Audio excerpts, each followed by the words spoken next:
وزیر اعلیٰ خیبر پختونخوا سہیل آفریدی نے زمان پارک کے اندر داخل ہوتے ہی کارکنوں کے درمیان ایک پیغام پہنچایا جس نے ماحول کو جذباتی شدت سے بھر دیا۔ ان کا کہنا تھا کہ مایوس نہ ہوں، ہمارا خان سرخرو ہو کر واپس آئے گا۔ یہ الفاظ محض امید کی نہیں بلکہ ایک عزم اور استقامت کی نمائندگی کرتے ہیں۔ طویل عرصے سے بند پڑا زمان پارک، جہاں کارکنوں نے اپنے لیڈر کی حفاظت کے لیے راتیں جاگ کر گزاری ہوں، آج پھر ایک علامتی مقام بن گیا ہے جہاں عوام اور قیادت کے تعلق کی طاقت نمایاں ہوئی۔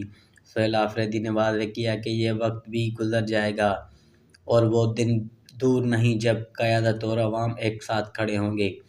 سیاسی مبصرین کے مطابق یہ پیغام صرف کارکنوں کے حوصلے بڑھانے کے لیے نہیں بلکہ عوام میں یہ باور کرانے کے لیے بھی ہے کہ جدوجہد جاری ہے اور قیادت کے ساتھ ساتھ عوام کا رشتہ مضبوط اور غیر منتزل ہے۔ زمان پارک کے اندر ان الفاظ کی گونج اس بات کی یاد دہانی ہے کہ قیادت کو جیل میں رکھا جا سکتا ہے مگر عوام کے حوصلے اور نظریے کو قید نہیں کیا جا سکتا۔